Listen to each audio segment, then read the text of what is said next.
जब आता है रिंकू के आते आंसू भरे।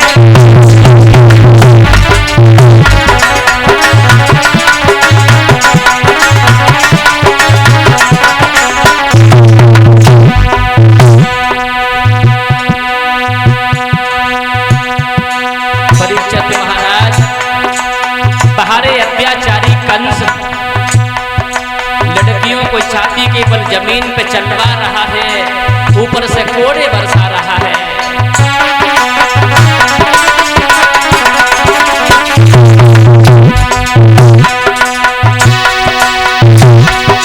बेपर्दा करके जज्बाना और छाती के बल छवि पर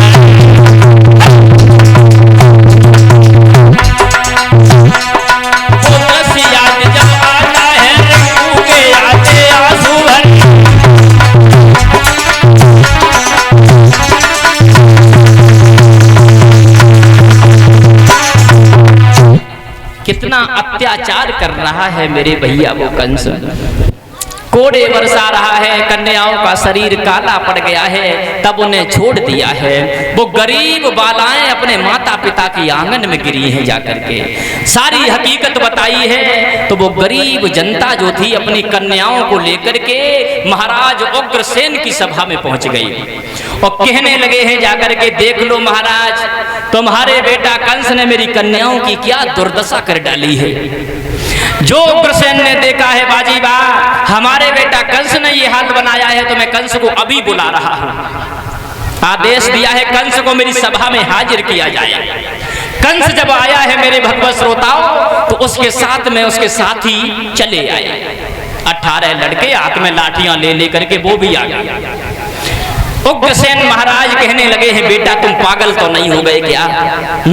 तुम गरीब जनता को कष्ट देते हो, ये बहुत गंदी बात है। तुम्हें एक बात नहीं पता है ये शासन कैसे चलता है, राजा और प्रजा का रिश्ता क्या होता है। जो सुना है कंस ने, पिताजी तुम हमें उपदेश दे रहे हो क्या? पागल तो नहीं हो गए तुम? ऐसा लगता है तुम बूढ़े हुए सो तो हुए, तुम्हारी अकल की घोड़ी भी बूढ़ी हो गई है। अरे तुम क्या कह रहे हो शासन के बारे में? तुम कुछ जानते ही नहीं हो शासन चलता कैसे है। तुम्हारी अवस्था भजन करने की रही है, अब तुम शासन करने के लायक नहीं रहे हो। कंस समझा रहा है, सुनो पिताजी,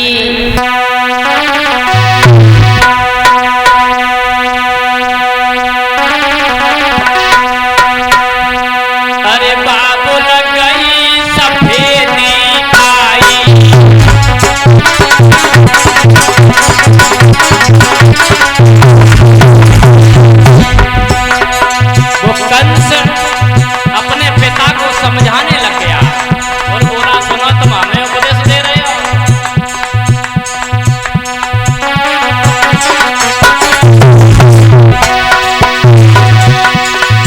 और बाबू गई है सफेदी आई, और तुम पे झलक बुढ़ापे की आई।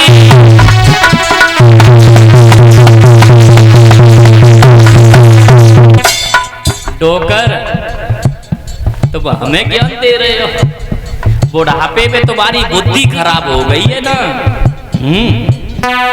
और कंस बोला, सुनो पिताजी,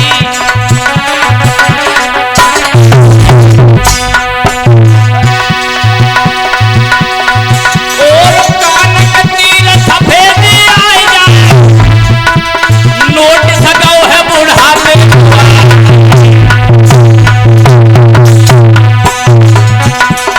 कंसराज के सभा में गरजो, नंगी सूती उठो तलवार।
तुम पे बैठो ना जा तो आराम से का सांडू ना जानते ना बैठो जा तो धुआं उड़ाते हो जाए। तो भी 10 घात है मेरे बाबा।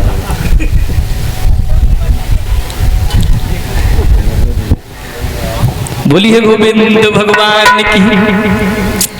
परिचय देते हुए श्री सुखदेव जी ने समझाया है कि सुनिए महाराज परीक्षित, कंस को जब उनके पिता ने समझाया तो पिताजी के ही सर पर सवार हो गया। विनाश काले विपरीत बुद्धि।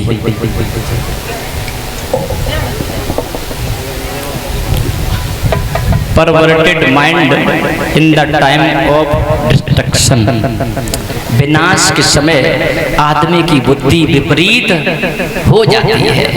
अच्छी सीख फिर उसे सुहाती नहीं है।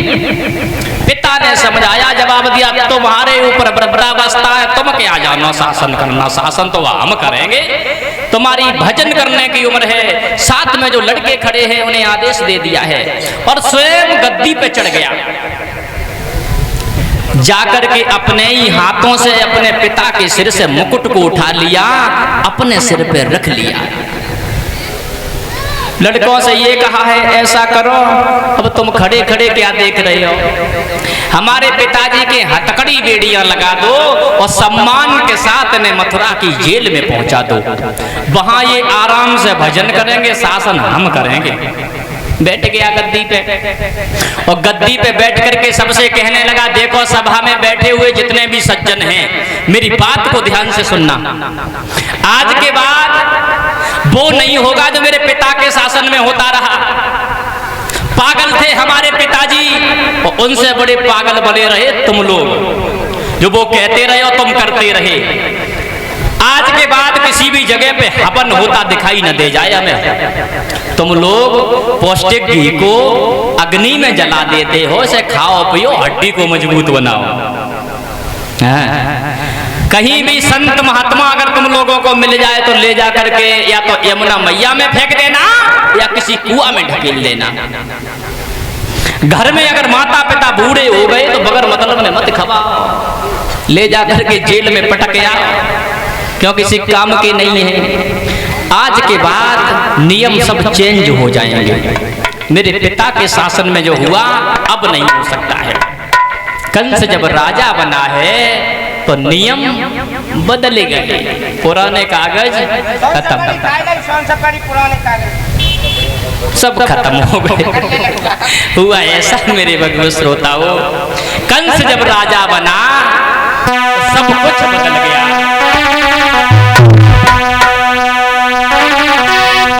के अधिकारी भो जब कंस राज तो कानून नए नए बनने लगे।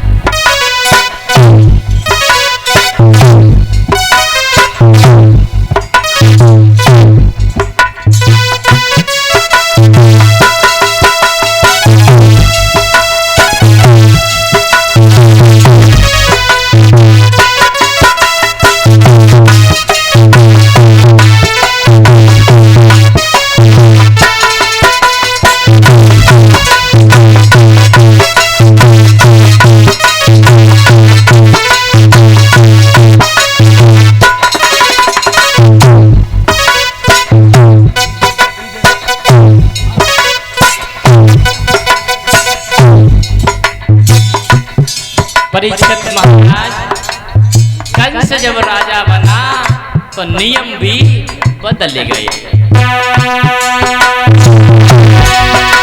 अधिकारी हो जब कंस राज कानून नए नए बनने लगे। लुच्चा और लफंगन के रबड़ी संग भोजन लगे।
जैसा कंस राजा बना, नियम बदल गए परीक्षित महाराज। गद्दी पे बैठ करके एक बात और कही, सुनो सभा के लोगों, आप लोग हमें ये बता दो एक बार, आप लोग हमारे पिता के शासन में सुखी थे या फिर भगवान कंस के शासन में सुखी हो? बताओ परीक्षित महाराज। तो एक खड़ा हो गया उस सभा में और ये कहा, महाराज हम तुम्हारे शासन में बड़े दुखी हैं, क्योंकि तुम्हारे पिता के शासन में संतों का, भक्तों का, दीन दुखियों का बड़ा सम्मान हुआ करता था। तुम गरीबों की आत्मा को कष्ट देते हो, ये अच्छी बात नहीं है। जो सुना है अकेले तुम ही दुखी भाई, ज्यादा दुखी है, जाई करते हो खत्म।